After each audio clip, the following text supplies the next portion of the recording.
कल्पः वक्रतुण्डमहाकाय सूर्यकोटिसमप्रभ निर्विघ्नं कुरु मे देव शुभकार्येषु सर्वदा अद्यतनपञ्चाङ्गं शुभे शोभने मुहूर्ते आद्यब्रह्मणः द्वितीयपरार्धे श्वेतवराहकल्पे वैवस्वतमन्वन्तरे अष्टाविंशतितमे कलियुगे प्रथमे पादे षष्टविंशत्यधिक एकशतोत्तर पञ्चसहस्रतम गतकलियुगाब्दे जम्बूद्वीपे भारतवर्षे भरतखण्डे मेरोर्दक्षिणे पार्श्वे शकाब्दे अस्मिन् वर्तमाने व्यावहारिके प्रभवादि षष्टि संवत्सराणां मध्ये क्रोधी नाम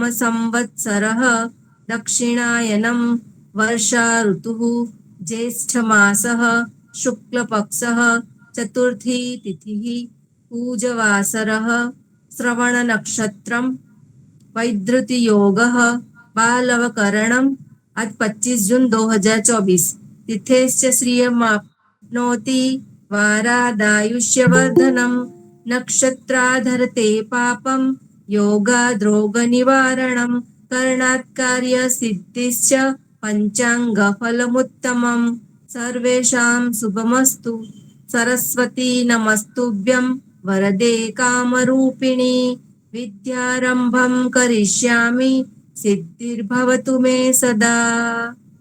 ॐ सहनाववतु सहनौ भुनक्तु सह वीर्यङ्करवावहै तेजस्विनावधीतमस्तु मा विद्विषावहै। ॐ शान्तिः शान्तिः शान्तिः।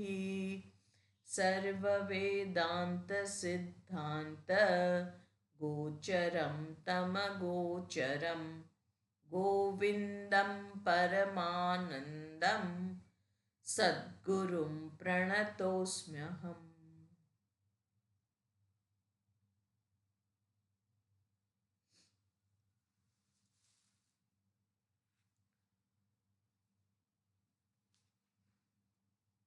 अन्नमय कोश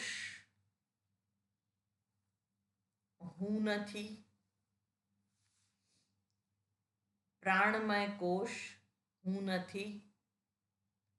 હવે કે છે મનોમય કોશ પણ તું એટલે કે હું નથી. અને મનોમય કોશ હું નથી એની વાત 169માં શ્લોકની અંદર કરી છે, જેમાં કહે છે પ્રજ્ઞાબેન. હા, વાંચો ને. જ્ઞાનેન્દ્રિયાણિ ચ મનશ્ચ મનોમય સ્યાત. એનો રાગ એક વખત કહી દો. જ્ઞાનેન્દ્રિયાણિ ચ મનશ્ચ મનોમય સ્યાત કોશો મમાહમિતિ વસ્તુ વિકલ્પ હેતુઃ. સંજ્ઞાદિભેદકલના કલિતો બલીયામ તત્પૂર્વકોશમભિપૂર્ય વિભૃંજતે યઃ વિજૃંભતે વિજૃંભતે યઃ. વિજૃંભતે એટલે અભિવ્યક્ત થાય છે. જ્ઞાનેન્દ્રિયાણિ ચ મનઃ મનોમયઃ કોશઃ સ્યાત. જ્ઞાનેન્દ્રિયો અને મન બંને મળી અને મનોમય કોશ બને છે, થાય છે. એટલે મનોમય કોશ કોને કહેવાય? તો 5 જ્ઞાનેન્દ્રિયો અને 6ઠું મન એ મળી અને મનોમય કોશ બને છે. અને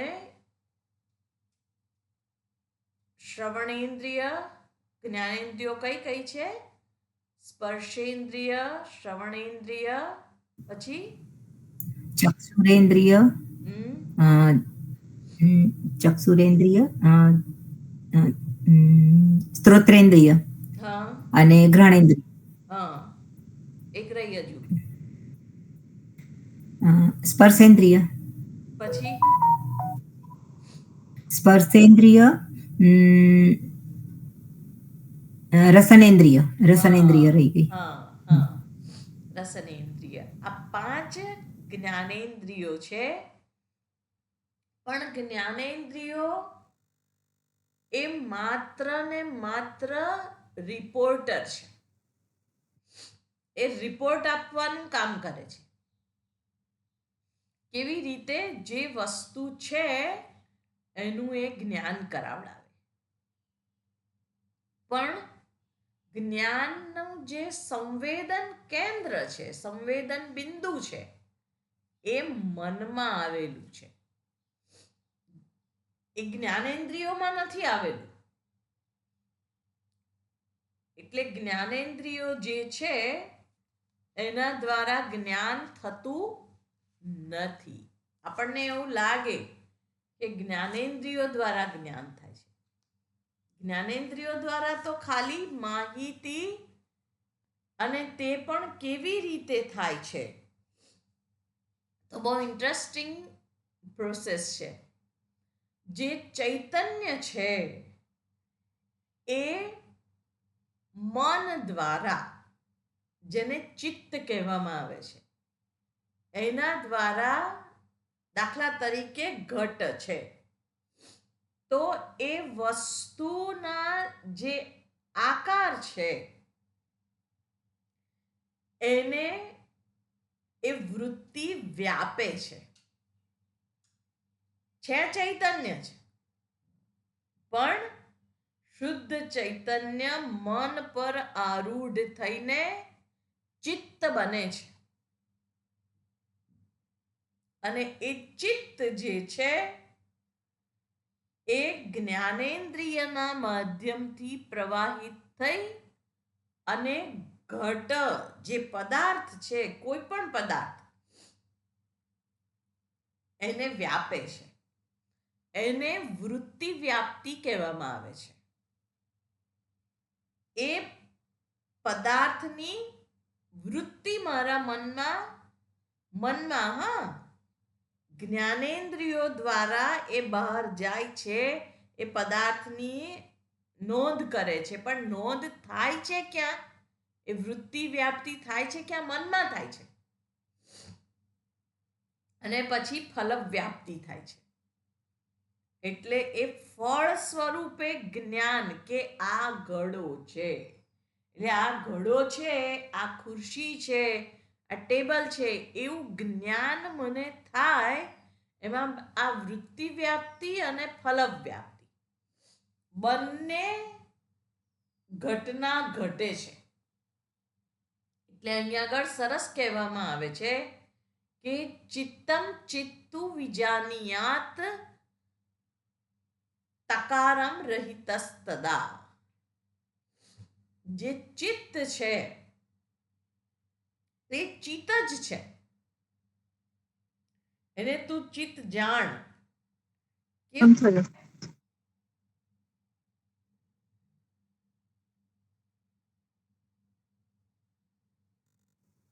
તકારમ રહિતસ્તદા. એ જે ચિત્ત, એમાં 2 તકાર છે, અને ચિત્ત છે એમાં 1 તકાર છે. એટલે એ જે ચિત્ત છે, ચાલો, આવી ગયા સ્વામીજી. હા, એટલે લાગે છે કે આ કંઈક નેટવર્કમાં થોડોક પ્રોબ્લેમ છે. જોઈએ હવે. અત્યારે તો સંભળાય છે. સંભળાય છે ને? હા. એટલે કે છે કે ચિત્ત જે છે, જેને આપણે મન કહીએ છીએ, ચિત્ત, એ એના વાસ્તવિક સ્વરૂપમાં તો ચિત્ત જ છે. ચિત્ત એટલે ચૈતન્ય. અને ચિત્ત, ડબલ ત આવે એટલે મન, કે અંતઃકરણ. એટલે શ્લોકમાં શું કહે છે? ચિત્તમ ચિત્તુ વિજાનીયાત તકારમ રહિતમ યદા. આ ચિત્ત છે એટલે કે મન છે, એ ચિત્ત છે, એ ચૈતન્ય જ છે. એકતા આપણે કાઢી નાખીએ તો ચિત્ત એનું ચિત્ત થઈ જાય. એટલે એ ચૈતન્ય છે ને બીજું ચિત્ત એટલે મન. આ મન કોણ છે? એના વાસ્તવિક સ્વરૂપમાં શુદ્ધ ચિત્ત છે, ચૈતન્ય છે. એટલે એ જ્યારે ફલવ્યાપ્તિ થાય છે, કોઈ પણ જ્ઞાન મને પ્રાપ્ત થાય છે, એને ફલવ્યાપ્તિ કહેવામાં આવે છે. એ વૃત્તિ વ્યાપ્તિના અનુસાર હોય એને જ્ઞાન કહેવાય. અને જ્યારે એ વૃત્તિ વ્યાપ્તિ અને ફલ વ્યાપ્તિ બંને સમાન હોય ત્યારે એ પદાર્થ છે એવું મને જ્ઞાન થાય છે. પણ જ્ઞાન થાય છે ક્યાં આગળ? તો મનમાં થાય છે. એટલે હમણાં જોયું એ રીતે ઇન્દ્રિયો તો માહિતી એકત્રીકરણ કરે છે માત્ર. આપણને થાય કે આંખમાં જ્ઞાન થાય, આંખમાં નથી થતું. કારણ કે જો આંખમાં જ્ઞાન થતું હોય તો કેવું થાય? આંખમાં જ્ઞાન થતું હોય તો મનની જરૂર નથી. પણ એવું બનતું નથી. કારણ કે જો એ ઇન્દ્રિયની પાછળ મન ના હોય તો આપણને જ્ઞાન થતું નથી. કારણ કે સંવેદના કેન્દ્ર જે છે એ મનમાં છે. એટલે જ્યારે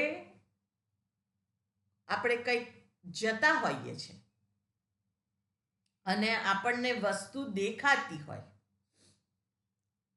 કોઈ હોર્ન મારે તો આપણને દેખાય પાછળથી કાર આવે છે, અથવા તો એનો હોર્ન પણ સંભળાય તો આપણે ખસી જઈએ. પણ કોઈક વાર એવું બને કે હોર્ન ના સંભળાય અને એક્સિડન્ટ થાય ત્યારે પેલો વ્યક્તિ કે મેં હું ક્યારનો હોર્ન મારું છું, તમે ક્યાં છો? સ્થૂળ શરીરથી તો આપણે ત્યાં જ છીએ, મન બીજે છે. આપણે કોઈ વાર કંઈક વાગી જાય આપણને અને પછી એમાંથી કાળું ચકામું થઈ જાય, એકદમ આપણી નજર જાય ત્યારે આપણને ખબર પડે કે ઓ અહીંયા તો મને વાગ્યું લાગે છે. ઘણી વાર એવું બને છે આપણને. એ વખતે આપણું મન ત્યાં હાજર નથી. આપણે બીજું કોઈક કામ કરી રહ્યા છે, એમાં એકાગ્રતાથી લાગેલું છે અંદર. એટલે અહીંયા આગળ કહેવામાં આવે છે કે આ મન અને જ્ઞાનેન્દ્રિયો બંને મળીને મનોમય કોષ બને છે.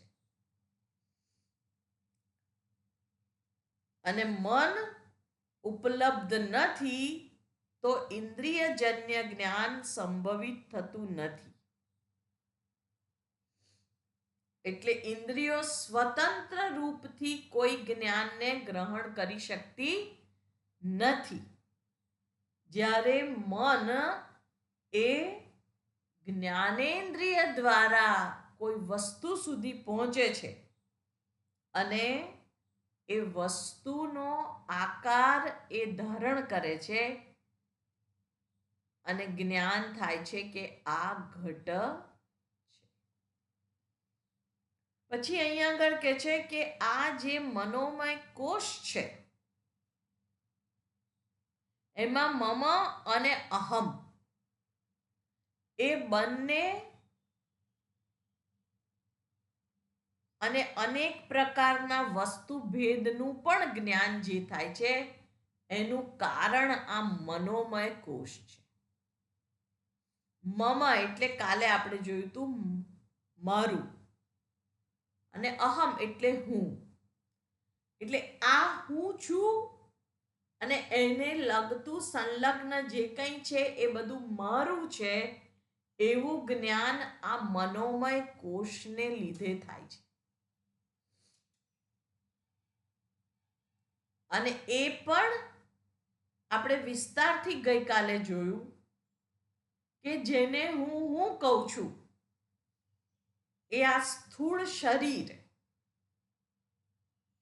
કે પ્રાણ કે મનોમય કોષ,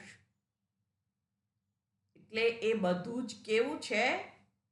જુદા જુદા ઘટકોનું બનેલું છે.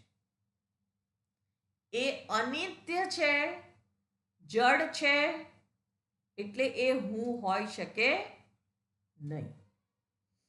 અને એ હું ને મારાપણું જ્યાં આગળ પ્રગટ થાય છે, ત્યાં હું જ્યાં પ્રગટ થાય છે ત્યાં આંતરિક સમસ્યા છે, અને મમ ભાવથી મારી બહારની શાંતિ નષ્ટ થાય છે. જેને હું કહું છું, અંદર કોઈક જગ્યાએ, એ ક્યાં છે? બહાર નથી, પણ અંદર એવી સમજદારી છે. કાલે આપણે જોયું હતું કે આ જે ખોટી સમજણ છે, જેને હું માની બેઠો છું, શાસ્ત્ર કહે છે એને તારે જાણવાનું છે. તું જાણ, આ જાણવાની વસ્તુ છે. એટલે મમ ભાવ જે છે એ જગતની બાહ્ય વસ્તુઓ પ્રત્યેનો હોય છે, અને અહમ ભાવ આ જગત અંતર્ગત જ છે. કારણ કે કાલે આપણે જોયું હતું કે જે મારું હોય એ હું હોય નહીં, આ નિયમ છે. એટલે મારું પુસ્તક, મારું ઘર, મારી ગાડી એ હું નથી. એવી જ રીતે મારું શરીર, મારી ઇન્દ્રિય, મારું મન એ હું નથી. પણ એ આ કાર્યકરણ સંઘાતમાં કોક જગ્યાએ ઉપલબ્ધ થાય છે, એટલે મને એવું લાગે છે કે આ હું છું.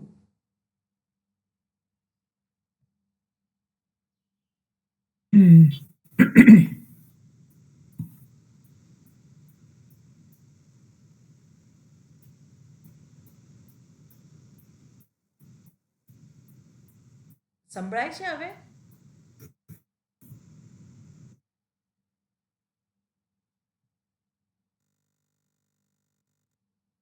હરિઓમ. હરિઓમ. હા, હરિઓમ. હા, સંભળાય છે ને? હા, સંભળાય છે. એટલે હવે છે ને આ વિડીયો હું બંધ કરી દઉં છું, એટલે કદાચ એના કારણે આ થતું હોય. હા,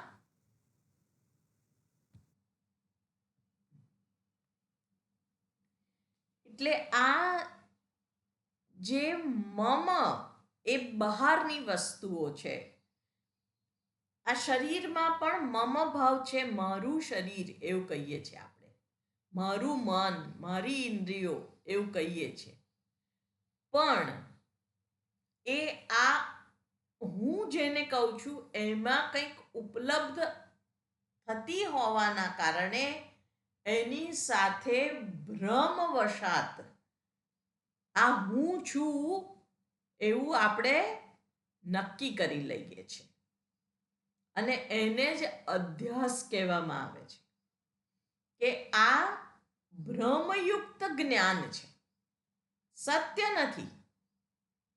એટલે અહીંયા આગળ એ વાત કરે છે કે આ જે વસ્તુ છે, જગત છે, એ અહમનો જ વિસ્તાર છે, અને એને આપણે મમ કહીએ છીએ. અને આ બધો વિભ્રમ જે છે એ મનોમય કોષના કારણે જ થાય છે. તો કાલે આપણે જોઈ રહ્યા હતા કે મનના કારણે જ બધો જે આ બખડજંતર ઊભું થતું હોય તો એ મનને આપણે મારી નાખીએ. એટલે એના ઘણા બધા ઉપાય લોકો કરતા હોય છે, પણ એવી રીતે મન મરતું નથી. એટલે કે મનને મારીને જીવવાનું, પણ મનને મરાય જ નહીં. સતત હું રૂપે જે મારા અંદર મનમાં સમજદારી છે ત્યાં સુધી એ મનની હાજરી છે. એટલે એ જે અહંકાર છે, જે મન છે, એને બીજી રીતે આપણે કહીએ અહંકાર, હું રૂપે જે ઉપલબ્ધ થાય છે, જે સમજદારી, એને સાચી સમજદારીથી બાધિત કરવાની હોય છે. એનો નાશ સંભવિત જ નથી, પણ બાધ કરવાનો હોય. એટલે આ મનોમય કોષ જે છે એ શક્તિશાળી છે અને અનેકત્વ અનુભવવાળા જગતમાં એ ભેદ ઉત્પન્ન કરે છે. અને એ પણ આપણા કામનું છે, ઈશ્વરનો અનુગ્રહ છે. કારણ કે બધું એક સરખું જ લાગતું હોય તો વ્યવહાર બહુ કઠિન થઈ જાય. વ્યવહાર સંભવિત જ ના રહે. કઠિન થઈ જાય શું? સંભવિત જ ના રહે. એટલે જ્યાં આગળ દ્વૈત છે, અનેકત્વ છે, તો મન ત્યાં છે. અને આ અનેકતા જે આપણને ભાન થાય છે ત્યાં આગળ મન જ છે. મન નથી તો કોઈ ભાન થતું નથી. એટલે એ મનની અંદર જ નવું જ્ઞાન મળે છે. એના માટે મન જ જવાબદાર છે પાછું. એટલે જે ક્ષણે નવો વિચાર આપણને મળે, ચિંતન કરવા માટે પ્રવૃત્ત થઈ શકાય, એ બધું શેને આભારી છે? મનને આભારી છે. એટલે એની અંદર મન એને યોગ્ય રીતે વાળવા માટે શમ અને દમ, શાસ્ત્ર બે વસ્તુઓ દર્શાવે છે. શમ એટલે મનોનિગ્રહ અને દમ એટલે બાહ્યેન્દ્રિય નિગ્રહ. હવે આ બહારની જે ઇન્દ્રિયો છે, હમણાં જ આપણે જોયું કે જે જ્ઞાનેન્દ્રિયો છે એ મનોમય કોષ અંતર્ગત જ આવે છે. કારણ કે સ્વતંત્ર રીતે કોઈ જ્ઞાન આપી શકતી નથી. ઇન્દ્રિયો તો રિપોર્ટર છે. એ ખાલી જે કંઈ પદાર્થ છે એનું ભાન લાવે છે. પણ મનમાં સંવેદન કેન્દ્ર હોવાના કારણે એના સંસ્કાર કોઈક જગ્યાએ અંદર સંગ્રહાયેલા છે. અને એટલા માટે જ આપણને એ વસ્તુ જોઈને કોઈક વખત ઉપેક્ષા વૃત્તિ થાય છે, કોઈક વખત આપણને ખૂબ ગમી જાય, કોઈક વખત અણગમાની વૃત્તિ ઊભી થાય છે. એ બધું થાય છે તો એ ક્યાં થાય છે? ઇન્દ્રિયમાં થાય છે? ના, એ મનમાં કોક જગ્યાએ થાય છે. એટલે એની અંદર જે સંસ્કાર સંગ્રહિત થયેલા છે અને એ સંસ્કાર અનુરૂપ હું વર્તન કરવાને પ્રેરિત થાઉં છું. પણ મારે એટલી સતર્કતા રાખવાની છે કે એ સંસ્કાર મને રાગ કે દ્વેષમાં ઢસડી ના જાય. એટલા માટે દમ અને શમ ત્યાં આગળ ખૂબ જ ઉપયોગી છે. કારણ કે શમ જો હોય તો દમની જરૂર નથી પડતી. શમ એટલે મનોનિગ્રહ, મનનો નિગ્રહ. એટલે ઘણી બધી વાનગીઓ મારી સમક્ષ મૂકેલી હોય, પણ એમાંથી મને દહીં વડા બહુ ભાવે. એટલે બાકીની બધીની ઉપેક્ષા કરીને હું દહીં વડા જ માત્ર લઉં તો એ મેં શમ નથી કર્યો ત્યાં આગળ. એટલે પછી દમ કરવાની આવશ્યકતા ત્યાં પડે છે. ત્યાં ઇન્દ્રિય નિગ્રહ, બસ હવે આટલા જ, આનાથી વધારે નહીં, એ દમ છે, બાહ્યેન્દ્રિય નિગ્રહ. પણ મનમાં જ આપણે એનું સમાધાન શોધ્યું હોય તો રાગનો વિષય અંદર જ ઊભો ના થયો હોય. એટલે અન્ન એ ભગવાનનો પ્રસાદ છે, એ રીતે હું ગ્રહણ કરું તો સર્વના માટે હું સરખી રીતે ન્યાય આપી શકું. તેવો જ વ્યવહારમાં છે. આપણા સંસ્કાર જે મનમાં સંગ્રહિત થયેલા છે, એટલે આ ઇન્દ્રિયો દ્વારા જે કંઈ મને માહિતી અંદર આપવામાં આવે છે, એ માહિતીના આધારે હું નક્કી કરું છું કે આ સારું છે એટલે આ મારું છે, ને આ મને નથી ગમતું એટલે આને હું ફેંકી દઉં. પણ ત્યાં આગળ જ વિવેક વાપર્યો હોય. એટલે મનનું જે ડાપણ છે એ ત્યાં આગળ કામમાં, એટલે મનને સુસંસ્કૃત કરવાનું છે, એ ત્યાં કામમાં આવે છે. અને હવે એ વાત આગળના શ્લોકની અંદર કરે છે.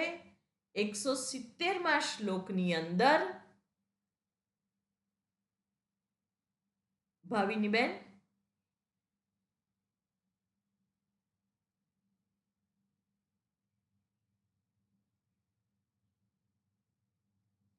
આનો રાગ કઈ રીતે થશે? પંચેન્દ્રિય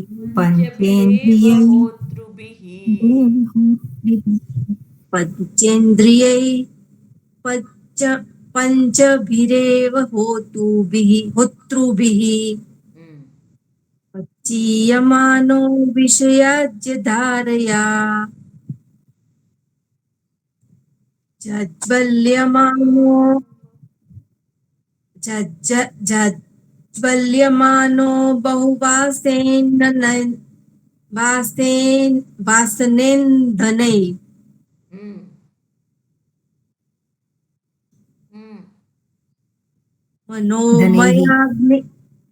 મનોમયાગ્નિ દહતિ પ્રપંચમ. પ્રજ્ઞાબેન, આમાં હી થશે ને? હે હી થશે ને આમાં? હા, ધનૈ સંધિ થયેલી છે ને, રેફ છે એટલે. હા, ફરી વાંચો.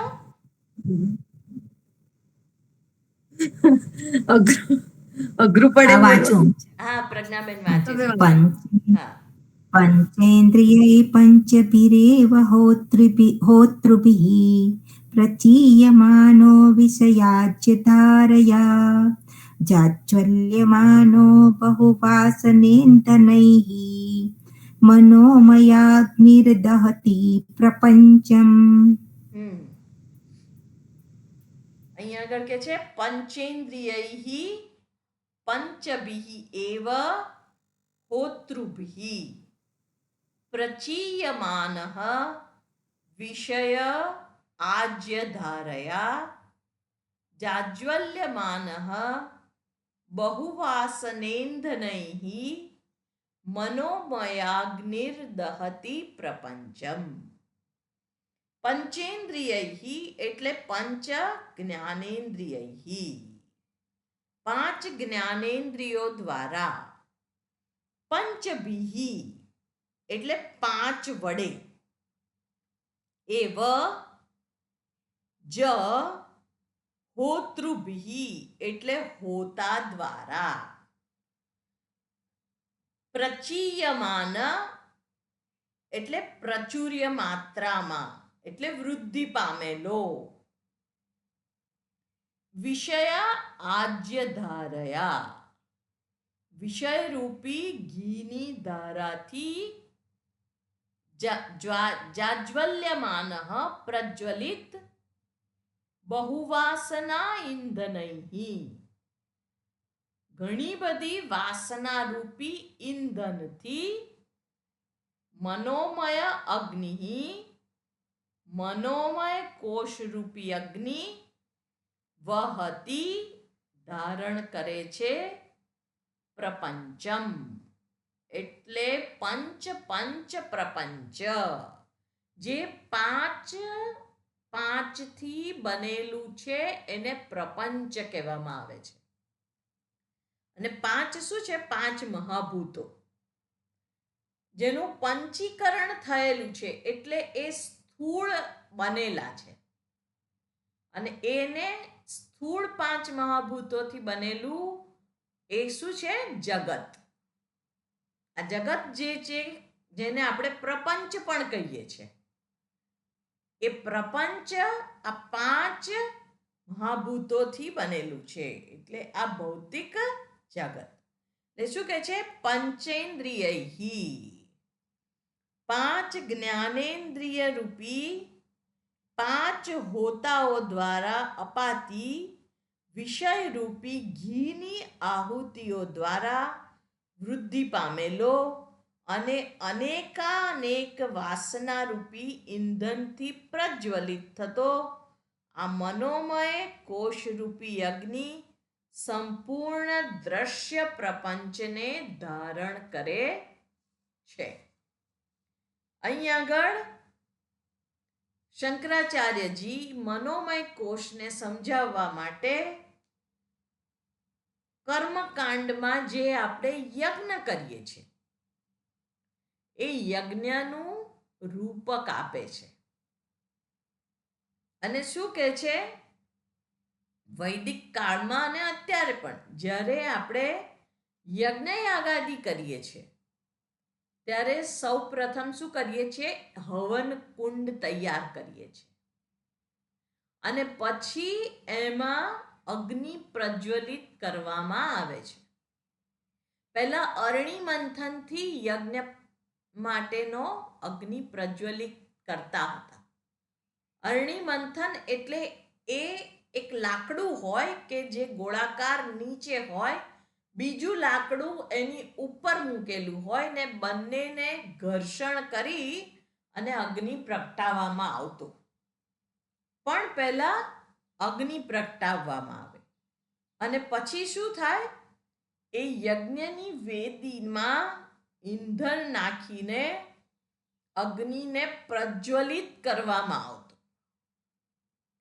અને એ પ્રજ્વલિત થયેલા અગ્નિની અંદર જે હોતા છે, એટલે જે યજ્ઞની અંદર હોમ કરે, એ પુરોહિતને હોતા કહેવામાં આવે છે.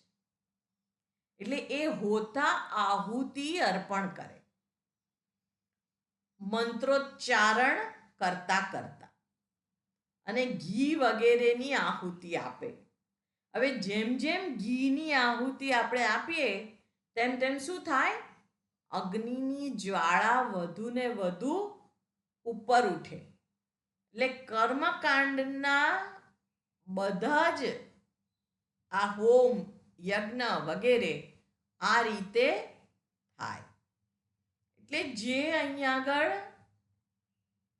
વ્યક્તિ છે એના આત્મલક્ષી અગ્નિકુંડમાં જે આહુતિ અપાય છે, અહીંયા આગળ શું કે છે? આહુતિ શેની છે?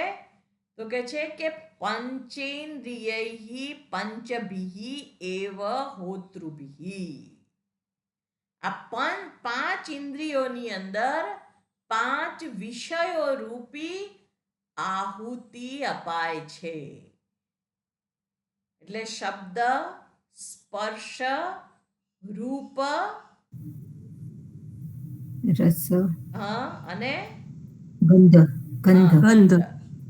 હા, આ પાંચ વિષયો છે. અને એ પાંચ વિષયો રૂપી આહુતિ એટલે યજ્ઞની ભાવના કરેલી છે. આ શરીરની અંદર સતત એક યજ્ઞ ચાલી રહ્યો છે અને આ બધી જ જ્ઞાનેન્દ્રિયો દ્વારા વિષયોની આહુતિ અપાઈ રહી છે. તો આપણે જાણવું જોઈએ કે આપણે એવા વિષયો ગ્રહણ કરવા જોઈએ કે જે આહુતિ આપી શકાય. એ યજ્ઞની અંદર આપણે એવું જોઈએ, એવું સાંભળીએ. એટલે ભદ્રમ કર્ણેભિઃ શૃણુયામ દેવાઃ, ભદ્રમ પશ્યેમાક્ષભિર્યજત્રાઃ, ભદ્રમ શૃણુયામ, ભદ્રમ પશ્યેમ. અમે ભદ્ર એટલે મંગળકારી સાંભળીએ, મંગળકારી શ્રવણ કરીએ, મંગળકારી દર્શન કરીએ. એટલે બધી જ જગ્યાએ મંગળકારી શ્રવણ કરવું, મંગળકારી દર્શન કરવું. આપણે ના ઈચ્છતા હોઈએ અને રસ્તા પર જતા હોઈએ ને કોઈ ગાળો બોલતું હોય તો આપણે કાનમાં આંગળી ખોસી દેવાની, કારણ કે એ અમંગળકારી છે, એટલે ના શ્રવણ થવું જોઈએ. હાય હાય પાપ થઈ ગયું એવું કહેવાનો મતલબ નથી. પણ કોઈ વાર એવી જ્યારે પરિસ્થિતિ ઊભી થાય ત્યારે શું કરવાનું છે? ત્યારે એ વ્યક્તિ જે બોલી રહ્યો છે એને તો આપણે અજાણ્યો છે એટલે કશું કરી શકતા નથી, કારણ કે જાણીતો હોય તો પણ એ બોલતો હોય તો એની ઉપર આપણું કોઈ નિયંત્રણ નથી. પણ જ્યાં આપણું નિયંત્રણ નથી ત્યાં એ જે કંઈ અમંગળકારી શબ્દ છે એની અંદર મારું મન ના પરોવાય. કોઈક જગ્યાએ નિંદા થતી હોય અને નિંદાનો રસ એવો હોય છે કે જાણે આપણે એકવાર શરૂ થઈએ પછી તો એની 7 પેઢી સુધી આપણે ખુદણી કરી કાઢતા હોઈએ છીએ. ભાન ભૂલી જવાય. તો એ ભદ્રમ નથી, હિતકર નથી. એ જે નિંદા કરી રહ્યો છે, જે નિંદા સાંભળી રહ્યો છે અને જેના વિશે નિંદા કરી રહ્યો છે, એ ત્રણમાંથી કોઈને આ વાતો ઉપયોગી નથી થવાની. એ દ્વેષમાં વૃદ્ધિ કરનારી છે. તો એ નિંદામય શબ્દ અમે ના ઉચ્ચારિત કરીએ, કારણ કે બહારના પરિબળો પર તો આપણું નિયંત્રણ નથી, પણ મારી ઉપર તો મારું નિયંત્રણ છે. તો હું બોલું કેવું? સત્યમ વદ, પ્રિયમ વદ. હું સાચું બોલું, પણ સાચું કોઈકને ખરાબ લાગી જાય એવું નહીં. પ્રિયમ વદ, એને એની ભૂલ પણ સમજાય અને હું સત્યનું પણ ઉચ્ચારણ કરું, એ રીતે હું સત્ય બોલું. એટલે ભદ્રમ શૃણુયામ, ભદ્રમ પશ્યેમ. અમે મંગળ દર્શન કરીએ. જે કોઈ વિકટ પરિસ્થિતિ ઊભી થાય એની અંદર ઈશ્વર શું દર્શાવવા માંગી રહ્યો છે, આમાં મારું હિત જ હોય તો જ મારો જે પરમ સુહૃદ છે એ મને આ પરિસ્થિતિમાં મૂકતો હોય, એવી મારી દ્રઢ સમજદારી હોય. અને એ સમજદારીના આધારે જ હું પોતે કંઈ પણ શ્રવણ કરું, કંઈ પણ દર્શન કરું તો જાણું કે આ ઇન્દ્રિયોના જે અગ્નિકુંડ છે, હવનકુંડ છે, એની અંદર આ આહુતિ અપાઈ રહી છે. તો એ દ્રવ્ય કેટલા શુદ્ધ હોય, સમષ્ટિના હિતકારી હોય, કલ્યાણકારી હોય.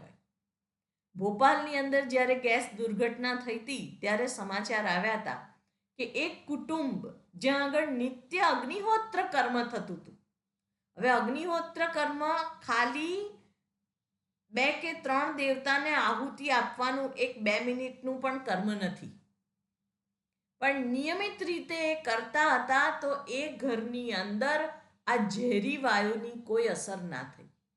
કેટલું બધું પવિત્ર વાતાવરણ બની ગયું હશે.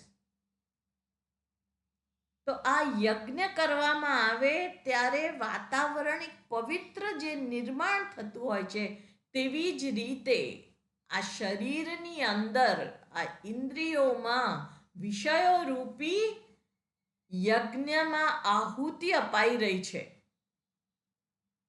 તો કેટલી પવિત્ર એની સામગ્રી હોય, એટલે કે હિત કરનારી હોય. એ મારું તો હિત કરે જ, પણ બીજાનું પણ કરે. કેટલી સુંદર ભાવના અહીંયા આગળ દર્શાવવામાં આવી છે કે મારું જીવન કેવી રીતે જીવાય. સંવેદનાઓ જરૂરી છે, ઇન્દ્રિયો દ્વારા થતા જ્ઞાન જરૂરી છે. આ વિષયો જે મારા ઇન્દ્રિયો થકી મનમાં પ્રવેશે એ મારા રોજબરોજના વ્યવહાર માટે જરૂરી છે, પણ એ જે જરૂરી છે એને હું યજ્ઞ કર્મની રીતે ગ્રહણ કરું. એટલે જે હોતા જે છે એ પંચ જ્ઞાનેન્દ્રિયને જ અહીંયા આગળ હોતા કહેવામાં આવી છે. અને આ અગ્નિકુંડમાં આપવાની આહુતિ આ હોતા લાવે છે. અને અહીંયા આગળ આહુતિ વિષયો રૂપી આહુતિ અપાય છે. અને અહીંયા આગળ આજ્ય શબ્દથી આહુતિ દર્શાવવામાં આવે છે. આજ્ય એટલે ઘી. ઘી એટલે કેવું ઘી છે? જે સૂર્યના તાપમાં એને તપવીને માખણમાંથી ઘી કરવામાં આવે છે, જે યજ્ઞ માટે જ ઉપયોગમાં લેવામાં આવે છે, એને આજ્ય કહેવાય. એટલે એ આજ્ય એટલે એ ઘી છે. અને એ આજ્ય શું છે? અહીંયા આગળ સ્પર્શાદી વિભિન્ન વિષય છે. નેત્ર રૂપ અને રંગની, કાન શબ્દની, રસના રસની, ઘ્રાણેન્દ્રિય ગંધની અને ત્વચા સ્પર્શની, જ્ઞાનની, સંવેદના રૂપ જે આહુતિ છે એ આ યજ્ઞરૂપી વેદીમાં અર્પણ કરે છે. એટલે આ પવિત્ર યજ્ઞ કુંડ છે અને તેમાં આ સતત આહુતિઓ આપવામાં આવી રહી છે. અને સાથે સાથે અહીં આગળ એ પણ વર્ણન કરવામાં આવ્યું છે કે આ જાજ્વલ્યમાન બહુવાસનના જે ઇંધનૈ, વાસના રૂપી ઈંધન છે.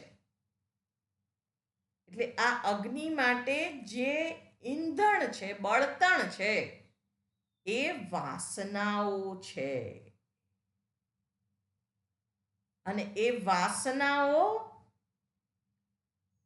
આ ધગધગતી આગમાં જેમ આહુતિ પડે અને જ્વાળાઓ બરાબર ઊંચી ઉઠે, તેવી રીતે જો આપણે આ મનને સતર્ક ના રાખીએ, એમાં શમ દમ જો ના હોય તો શું થાય? એ વાત અહીંયા આગળ કરે છે કે આ વાસનાઓ રૂપી આગ પછી ભડકી ઉઠે છે. એટલે પદાર્થ જે છે એની અંદર વાસના નથી, એ તો જડ છે, એ તો બહાર બાહ્ય પદાર્થ છે કે વ્યક્તિ છે, પણ એ બહાર છે. સંસ્કાર મનમાં રહેલા છે, પણ ઇન્દ્રિયો દ્વારા એ વ્યક્તિ કે વિષય કે પરિસ્થિતિ મનમાં પ્રવેશે છે. અને જો એ મનને સતર્ક ના રાખ્યું તો જે પવિત્ર યજ્ઞ ચાલી રહ્યો છે એ જ વસ્તુઓથી વાસના રૂપી અગ્નિ પ્રજ્વલિત થઈ જાય છે. અને એ શું કરે છે? તો કે છે કે આ જીવન રૂપી જે ભવન છે, યજ્ઞશાળા છે, એની છતને કાળાશથી રંગી દે છે. અર્થાત જીવનની બધી જે શક્તિઓ છે એને સમાપ્ત કરી દે છે. એટલે આ યજ્ઞ કર્મમાં જ્યાં દેવતાઓનું આહ્વાન કરવામાં આવે અને દેવતા સંતુષ્ટ થાય અને હોતા અને યજમાન બંનેને આશીર્વાદ આપે, પણ અહીં આગળ જો આ મનને યોગ્ય સંસ્કારિત કરી નિયંત્રણમાં ના રાખવામાં આવે તો આ જ જે વિષયો છે એ વિષયો વાસના રૂપી ઈંધણમાં બદલાઈ જાય છે. અને પછી એ અગ્નિ, વાસનાઓનો અગ્નિ ભભૂકી ઉઠે છે. એટલે આપણે કોઈ વખત એવું પણ સમાજમાં ઘણી જગ્યાએ સાંભળતા હોઈએ છે કે કોઈકે કોઈની પર બળાત્કાર કરી દીધો, કોઈકે કોઈકની ઉપર એસિડ ફેંકી દીધો, કોઈકે કોઈકનું ખૂન કરી દીધું. તો આ બધું શું દર્શાવે છે? એનું મન એ એના નિયંત્રણમાં નથી. એટલે જે પેલી સંવેદનાઓ છે, જે લાગણીઓ છે, એ ઉપર નીચે થઈ રાખે છે. એટલે એ લાગણીઓના વશમાં એ વ્યક્તિ આવી જાય અને ના કરવાનું કૃત્ય કરી દે. કહેવાય છે કે કસાબે આટલો બધો સંહાર કર્યો અને પછી જ્યારે એને એક કોટડીમાં રાખ્યો ને પછી એને દર્શાવવામાં આવ્યું કે આ તે શું કર્યું, ત્યારે એ ધ્રુસકે ને ધ્રુસકે રડી પડ્યો અને એણે કહ્યું કે મને ખોટું શીખવાડવામાં આવ્યું હતું, મારી પાસે ખોટી માહિતી હતી કે ભારતની અંદર અમુક ધર્મનું માન નથી જળવાતું, એને હીન ગણવામાં આવે છે. ત્યાં આગળ એ લોકોને પ્રાર્થના, પોતાની જે પ્રાર્થના છે એ કરવાની છૂટ નથી, બહુ અત્યાચાર છે. એ કે અમને આવું બધું કરી અને મારું બ્રેઇન વોશ કર્યું તો મન પછી નિયંત્રણની બહાર જાય છે. તો એ રીતે એણે આ દુષ્કર્મ કરેલું છે. કોઈ પણ દુષ્કર્મ જે કરે છે એ આ રીતે જ થતું હોય છે. એ પ્રી પ્લાન્ડ હોય છે. અને એ કેમ હોય છે? કારણ કે મનની અંદર એની લાગણીઓને ઉત્તેજિત કરવામાં આવે છે. ત્યાં આગળ આ યજ્ઞની ભાવના નથી રહેલી. અને આપણે ખાસ આ વસ્તુ જોવાની છે એક સાધક તરીકે કે જે અહીંયા આગળ યજ્ઞની દ્રષ્ટિ દર્શાવવામાં આવી છે, તો મારી ઉપર આ લાગણીઓ હાવી ના થઈ જાય. આ એક યજ્ઞ ચાલી રહ્યો છે અને એ યજ્ઞમાં હું જે પવિત્રતાથી દ્રવ્ય અર્પણ કરું, હોમ કરું, એ પવિત્રતા જળવાઈ રહે.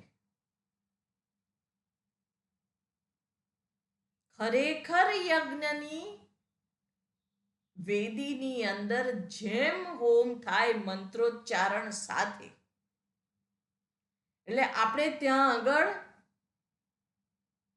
ઉઠીને આંખ ખોલીએ ત્યારનો મંત્ર કરાગ્રે વસતે લક્ષ્મી, કરમૂલે સરસ્વતી, કરમધ્યે તુ ગોવિંદમ, પ્રભાતે કર દર્શનમ.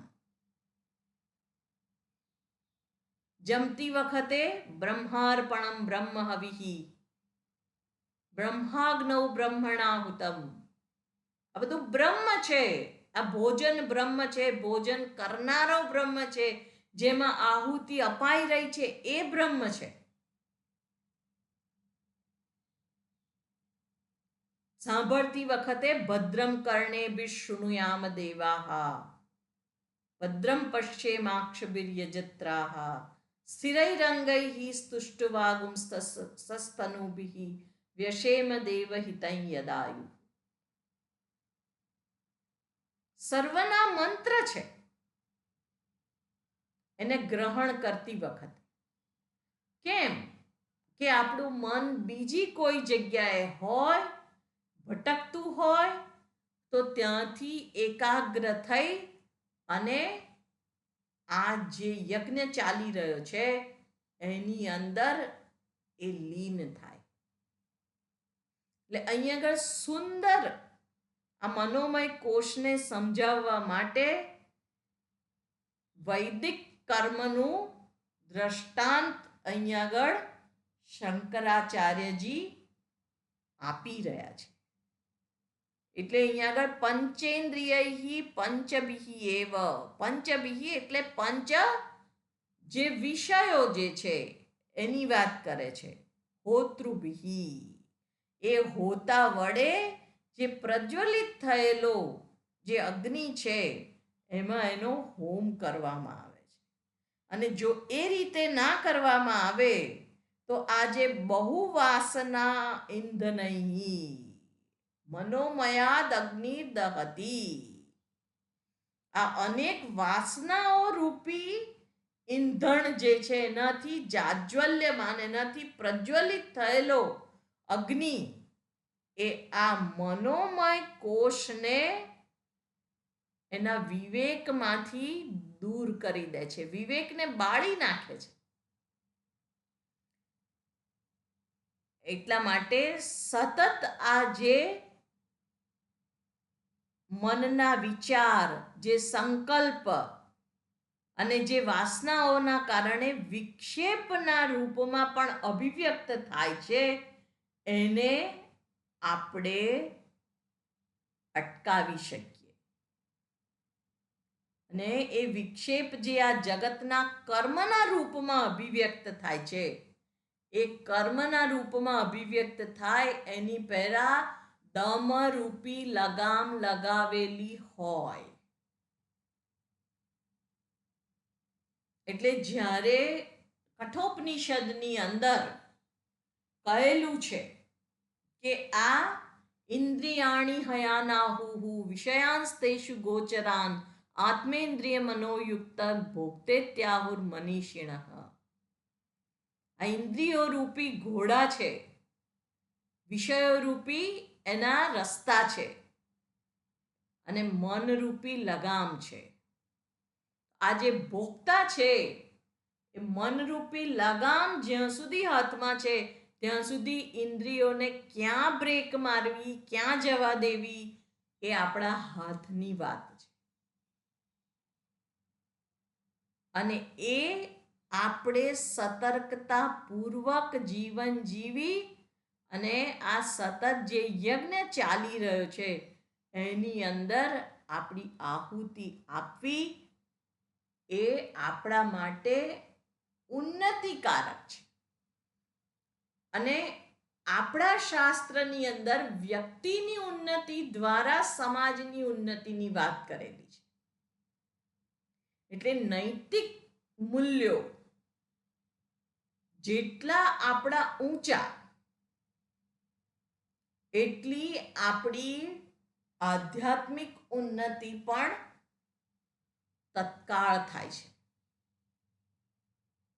એટલે એ વાત અહીંયા આગળ કરી છે અને વિશેષ આપણે આવતીકાલે જોઈશું.